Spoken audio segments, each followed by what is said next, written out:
Allah wani da al'ummar ta za ta yi shiru ana taɓa manzon Allah sallallahu alaihi wasallama wani da wannan al'umma wallahi ba ta da amfani. Wallahi alkiyama ta tsaya ana shiga aikin manzon Allah ba ɗaya ba biyu ba an yi shiru an gane. Wallahi ba ku da amfani al'ummar musulmi a garin nan, wallahi ba ku da amfani. Babu alfarmar da ta wuce ta manzon Allah sallallahu alaihi wasallama. Kar ka je ka ɗauko wata daƙiƙiyar anguwa ta zama uwar 'ya'yanka.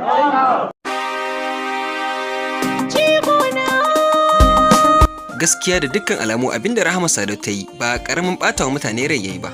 Wato maganar hotunan tsiraicinta da ta wallafa wanda har ya janyo wani yayi amfani da su yayi mummunan ɓatanci ga Annabi sallallahu alaihi wasallam.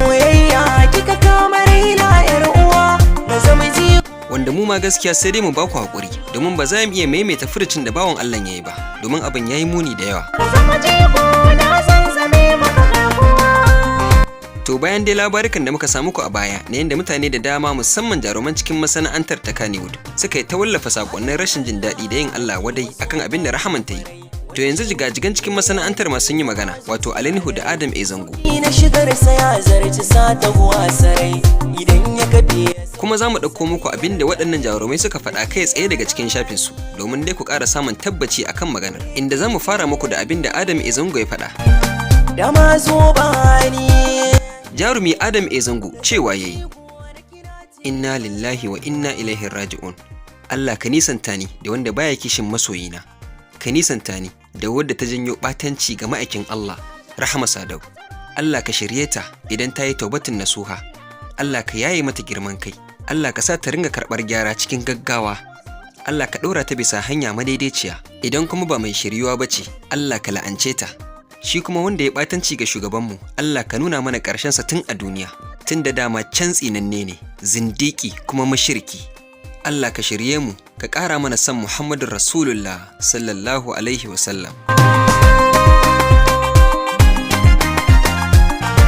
Shi kuma Kannywood cewa yayi, ya Allah ka sa mu cika da imani, ka sa mu nisanci duk wani abu da zai zama sanadiyar jawo mana fushinka. Ya Allah kai ke yin yadda ka so da bayanka. Allah ka shirye mu da duk wani wanda yake da niyyar shiryuwa, ka hane mu taurin kai, izza da jin babu wanda ya isa ya faɗa mana muji. Ya Allah ka ba mu ikon fahimtar nasiha ko da daga bakin 'ya'yan da muka haifa ne, balle abokan zama, magabata da abokan sana'a da masoya na gaske, albarkacin fiyayyen halitta Muhammadun Rasulullah sallallahu alaihi wasallam. Allah yadda ka raba mu da iyayenmu lafiya, ka sa mu gama da duniya lafiya, mu zama ababen kwatance na gari. Daga ƙarshe shi ma jarumi kuma mai bada umarni wato Aminu S. Bono ya yi wasu maganganu masu zafi akan jarumar. Bari ku ji tashi matsayar.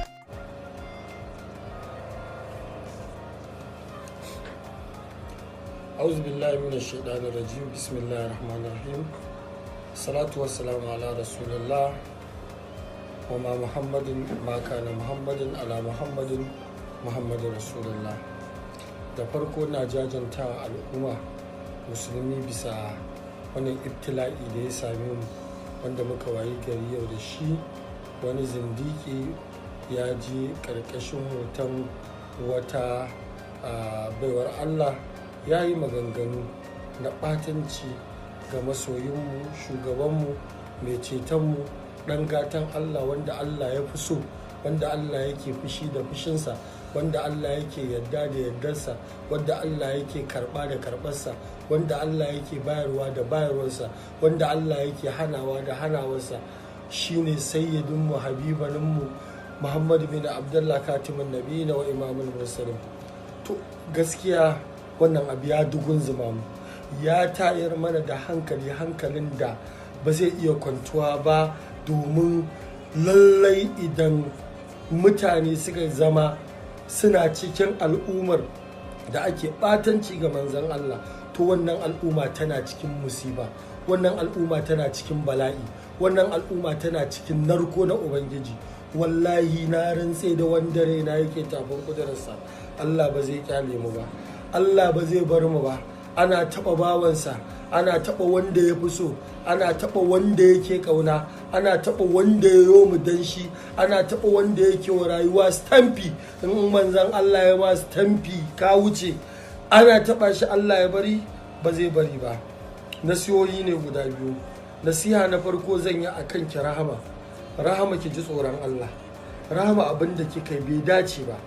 Rahama ki gane cewa duniyan nan kaɗanci, rayuwar da za a yi a ranar lahira rayuwa ce wadda babu zazzabi, babu ciwon kai, babu bacci, babu jiya, babu yau, babu in an jima, babu wata shekarar, ba bara, ba baɗi. Rayuwa ce za a yi ta sadidan, rayuwa ce za a yi ta wadda Allah ne kaɗai ya san irinta, rayuwa ce wadda za a yi ta wadda ba ta da kamanceceniya da irin wannan rayuwar da muke. Ki zaɓi wannan rayuwar, ki bar wannan rayuwar wadda annabi yake ce hasatu ummati 60 aw 70. Yawanci annabi ya ce girbin al'ummata, ƙarshen nunarka a rayuwar duniya shine 60 ko 70. Ki zaɓi rayuwar da za ki yi wadda za ta zama miki da wananniya, wanda Allah yake cewa kullaman alaiha fan wa yabqa wajhu rabbika zul jalali wal ikram. Sayyidina Ali yana faɗa asiru ma ya baka alama ya fada fa inna duniya tazal an qaribun fa innal akhirata tabqa la tafada. Jama'a wallahi mu ji tsoron Allah, wallahi mu ji tsoron Allah. Rahama, kafin ki a industry nan an yi jigajigan jarumai waɗanda suka ba da gudunmuwa, waɗanda suka yi masoya ba irin naki ba, waɗanda suka yi masoya wanda a lokacin harkar tana harka yau suna ina, wasunsu sun rasu. Idan fa zalakar harshe da magana ne takamarki, yau babu Aisha ɗan Kano.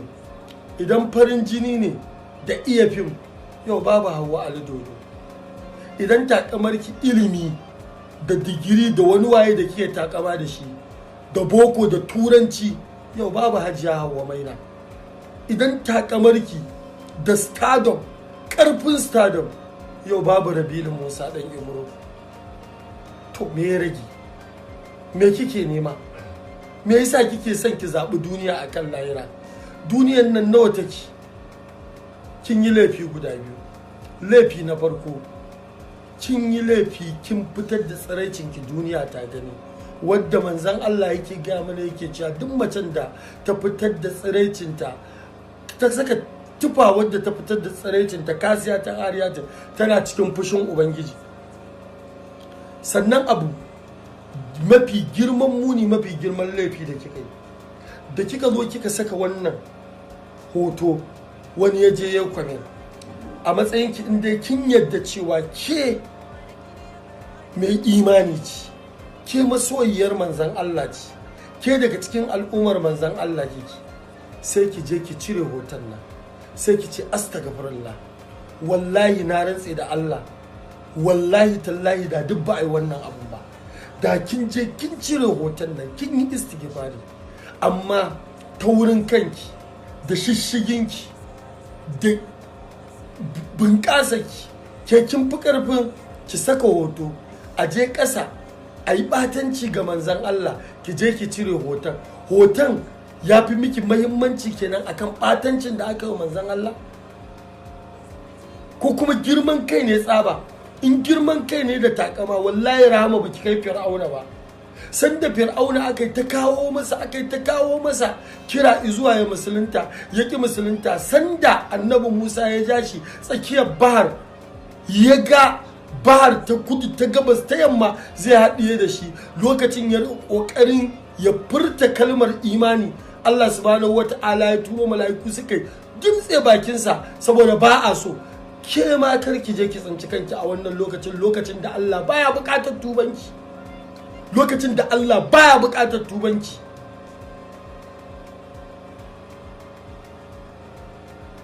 Gaskiyar magana, mu a madadinmu na 'yan fim gabaki ɗaya ba ma tare da wannan abu, ba mu san shi ba, kuma ba ma goyon bayanki.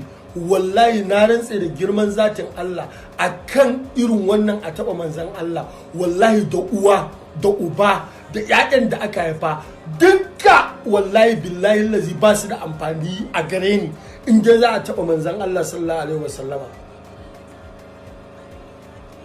Saboda manzan Allah ya faɗa, ya ce imanin ɗayanku ba zai cika ba har sai ya so ni fiye da yadda ya so uwarsa, fiye da yadda ya so ubansa, fiye da yadda ya so 'ya'yansa, fiye da yadda ya so dukkan abin da ya mallaka. Wannan maganar manzon Allah sayyidina Umar yake gayawa. sai da sayyidina Umaru ya maimaita wannan maganar sannan shugaba ya ce al'ana ya Umar, al'ana ya Umar, al'ana ya Umar, ma'ana yanzu imanin ka ya cika, duk imanin sayyidina Umar.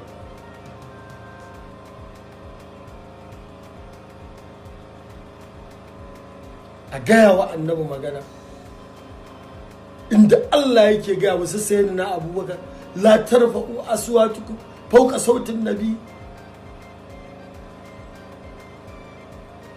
kamar yadda sashin ku yake wa sashi, kada ku rika kiran manzon Allah da wani, amma ke ki je a dalilin ki wani yayi rubutu mai muni ki bar shi. Tun malamin da ya baki wannan fatawar ya zalunce ki, duk malamin da bai gaya miki gaskiya ba ya zalunce ki. Ina roƙon miki shiriyar Allah, kuma ki gane duk wanda ya gaya miki wata magana a wannan abin mai ƙaunaki ne, kuma ko ba ma ƙaunakin ma ba komai, don ni ba na ƙaunar mutumin da duk zai jawo wa manzon Allah sallallahu alaihi wasallam batanci, wala ba na ƙaunarsa. Kowaye shi wallahi ba na ƙaunarsa, ko shi ya haife ni shi ya kawo ni duniya ba na ƙaunar shi, ballanta na ke. Kina jawo mana matsaloli, idan ba za ki shiru ba Allah wutar da mu sharinki, Allah wutar da mu sharinki idan ba za ki shiru ba. Mun miki addu'a shirya, amma in ba za ki shiru ba Allah wutar da mu sharinki. Daure kirkiye ni da mazo bani na zama jigo na kira tiri barayi.